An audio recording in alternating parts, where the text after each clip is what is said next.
Ibn Battuta, whose full name is Abu Abdullah Muhammad ibn Abdullah al-Lawati al-Tanji ibn Battuta, was a famous Moroccan traveler and historian born in Tangier in 1304 AD. He is considered one of the greatest travelers in history and grew up in an academic environment. He embarked on his exploratory journey at an early age, traveling across the Islamic world and beyond. His travels spanned over 27 years, during which he covered vast distances, exceeding 120,000 kilometers, visiting many countries such as Egypt, the Levant, Iraq, the Hijaz, India, China, and Africa. Ibn Battuta passed away in Tangier in 1377 AD, leaving behind the book Rila, The Journey, which is the source of the information we will mention in this video. The book discusses his travels and is considered one of the most important historical and geographical sources about the Middle Ages. Ibn Battuta was driven by several motivations to undertake his travel and exploration experiences, including the desire to perform the Hajj pilgrimage, which was the primary driver of his journey, as well as his strong love for knowledge and discovering the customs and traditions of different peoples. Additionally, his birth in Morocco, which is strategically located, played a role. His adventurous spirit and curiosity also pushed him to explore the Islamic world and beyond. He was supported both financially and morally by many rulers and scholars who welcomed him in their lands. Furthermore, Ibn Battuta was seeking job and trade opportunity. Ibn Battuta set out from Tangier as an ambitious young man, carrying with him the Holy Quran and a short sword. He aspired to visit the Holy House of Allah and perform the Hajj pilgrimage, but soon found himself driven by an unending curiosity and a desire to explore the world. He traveled through the rugged paths of Morocco, passing through its ancient cities and towering fortresses, listening to the tales of traders and Bedouins about distant lands and strange peoples. In Tunisia, he was warmly welcomed by the Hafsids, who gifted him valuable presents of silk and spices, but he soon left them, heading towards Egypt. In Egypt, he visited the Great Pyramids and marveled at the grandeur of the pharaonic civilization. He then set off for the Hijaz, following the trade caravan routes. In the desert, he faced numerous hardships, from severe thirst to attacks by bandits. He heard stories of hidden oases and buried treasures, and of ghost towns swallowed by the sands. In Mecca, he performed the Hajj pilgrimage and felt a deep inner peace.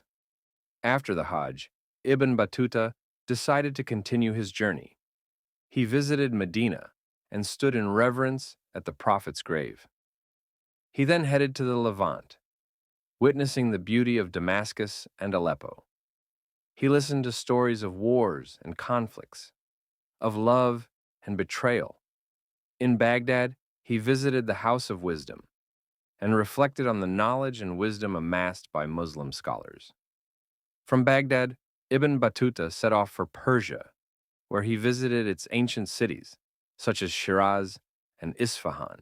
Ibn Battuta arrived in Iraq and found Baghdad to be a magnificent city, filled with grand mosques, towering palaces, and bustling markets with goods from all over the world.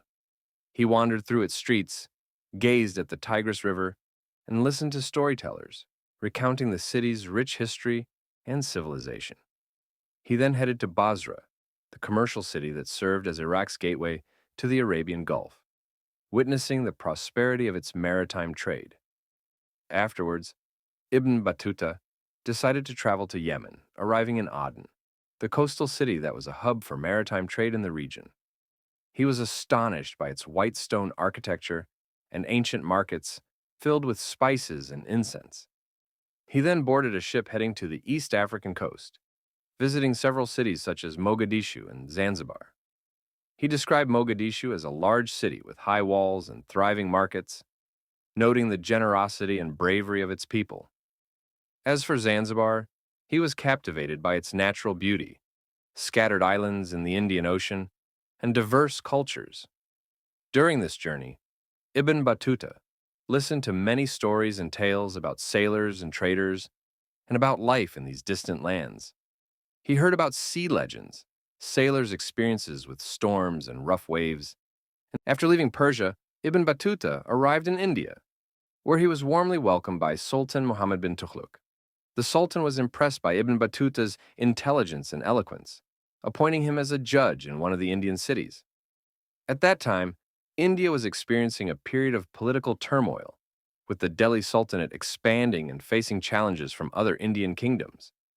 Ibn Battuta played a significant role in strengthening the relationships between the Sultan and the people he ruled, thanks to his wisdom and fair administration. Ibn Battuta served as a judge for several years, during which he became acquainted with Indian culture and traditions, amassing a wealth of information about the country.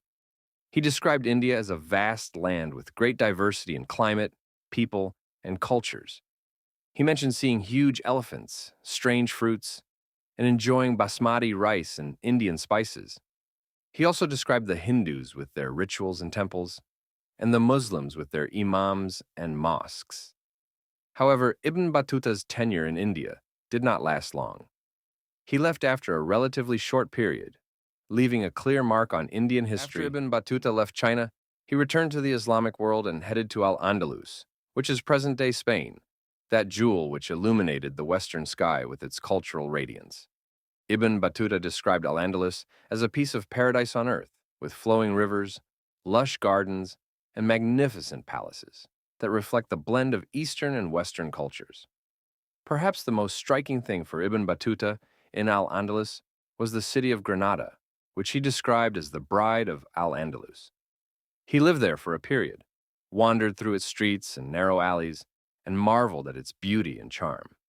He described the Alhambra Palace as an architectural masterpiece, with intricate Islamic decorations, gentle arches, and gardens organized in the Islamic style. He also visited the Great Mosque of Granada, listened to the recitation of the Holy Quran in melodious voices, and felt a deep inner peace. Ibn Battuta's admiration for Granada was not limited to its architectural beauty, but extended to its people, who were known for their generosity and nobility, and the scholars and writers who abounded there. Ibn Battuta met many scholars and writers in Granada, exchanged ideas and knowledge with them, and benefited from their vast expertise in various fields.